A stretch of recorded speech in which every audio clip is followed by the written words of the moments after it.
Bonjour à tous et à tous, aujourd'hui on se retrouve pour une nouvelle vidéo et donc aujourd'hui nous allons parler statistiques et nous allons voir comment faire pour retrouver le niveau de mesure d'une variable. Donc ça c'est quelque chose que vous allez rencontrer en première année au deuxième semestre quand vous allez étudier les statistiques et c'est une question qui est généralement posée au partiel, vous avez des exemples et on vous demande de donner le niveau de mesure de la variable. Donc il existe trois niveaux de mesure de variables, donc nominal, ordinal et par intervalle qu'on appelle aussi variable continue. Donc les variables nominales sont des mots ou des noms. Donc elles sont très faciles à identifier puisqu'il n'y a pas de valeur numérique.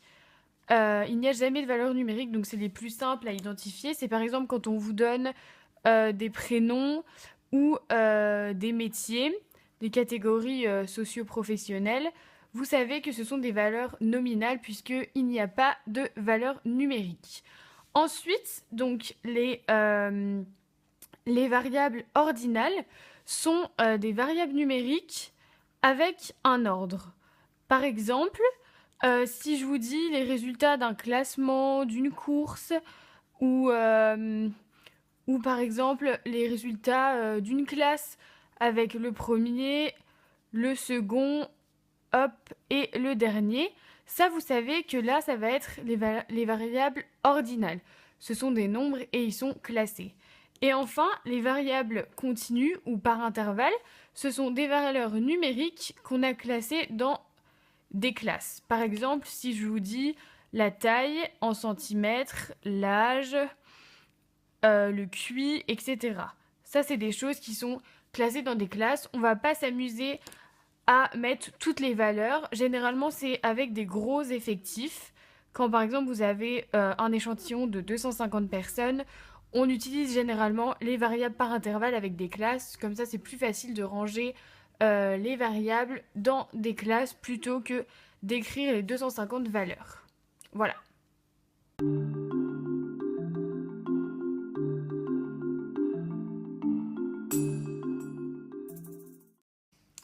Donc maintenant que je vous ai présenté les différentes types de variables, donc nominale, ordinale et par intervalle, nous allons voir quelle représentation graphique va avec chaque type de variable puisque euh, pour chaque type de variable, il y a une représentation graphique adaptée.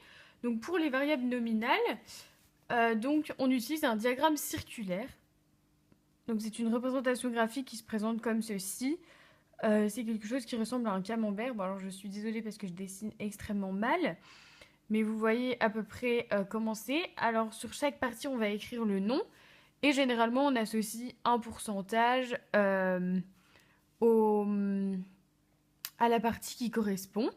Donc pour les variables nominales, il faut retenir que c'est un diagramme circulaire.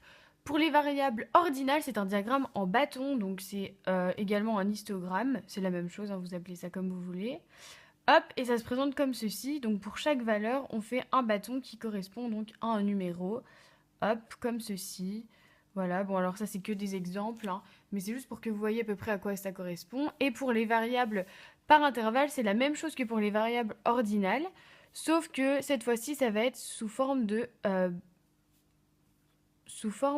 barre, puisque c'est avec des classes. Donc par exemple, hop, voilà, par exemple, vous savez que pour la classe 6, c'est comme ceci, pour la classe 6, c'est comme ceci. Voilà. Ici, c'est exactement le même principe, sauf qu'ici, c'est une valeur simple, alors qu'ici, c'est des classes. Voilà. Et donc maintenant, nous allons voir ce que nous pouvons calculer pour chaque type de variable, puisqu'on ne peut pas calculer la même chose avec tout.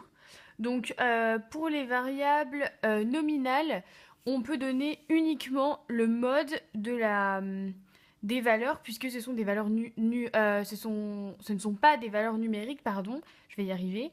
Donc du coup, on peut voir uniquement le mode. Pour les variables ordinales, on peut voir le mode, la médiane, la moyenne, l'écart type et la variance. Et pour les par intervalle, c'est pareil, on peut voir le mode, la médiane, la moyenne, la variance et l'écart type. Donc en fait, pour ces deux catégories-ci, vous pouvez tout calculer puisque ce sont des valeurs numériques. Et il faut juste retenir que pour les valeurs nominales, qui ne sont pas des valeurs numériques, on peut juste donner le mode du tableau statistique.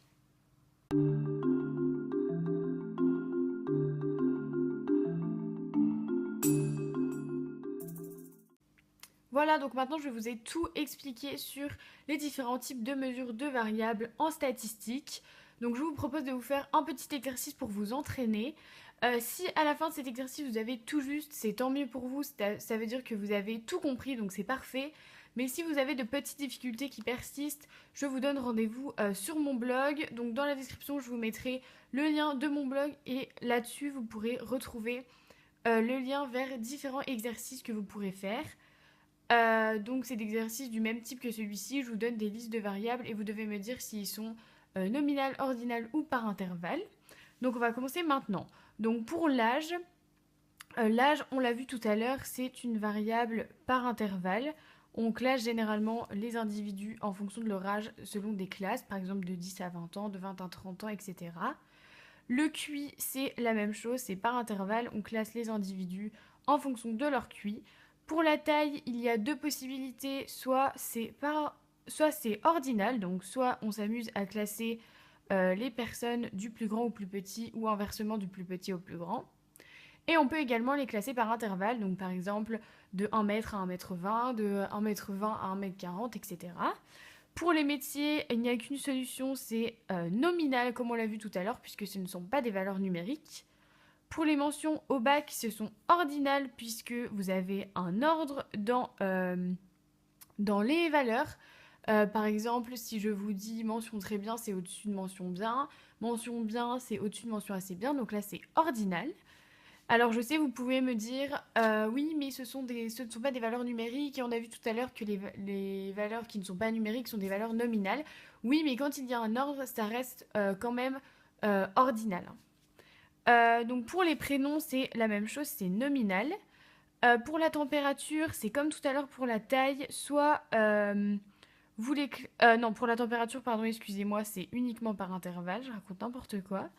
Pour le sexe, c'est nominal, donc soit homme, soit femme. Pour le nombre de frères et sœurs, c'est ordinal, donc soit vous êtes l'aîné, soit vous êtes le cadet. Mais il y a forcément un ordre dans les frères et sœurs, donc c'est ordinal. Et pour la distance en kilomètres, soit c'est ordinal, soit c'est par intervalle. Ça peut être par intervalle si on vous demande par exemple la distance en kilomètres, donc entre 20 et 30 km parcourus, entre 30 et 40 km parcourus. Mais ça peut être également ordinal si par exemple on vous donne une course et par exemple celui qui a été le plus loin a gagné. Donc là vous allez avoir un ordre en fonction des distances des personnes. Ça dépend vraiment de l'énoncé et de ce qu'on vous demande dans le tableau statistique, mais voilà. Donc je vous le rappelle, vous pouvez aller dans la description pour avoir plus d'exercices sur les statistiques. En attendant, je vous souhaite un bon courage pour les examens à venir et bonne révision.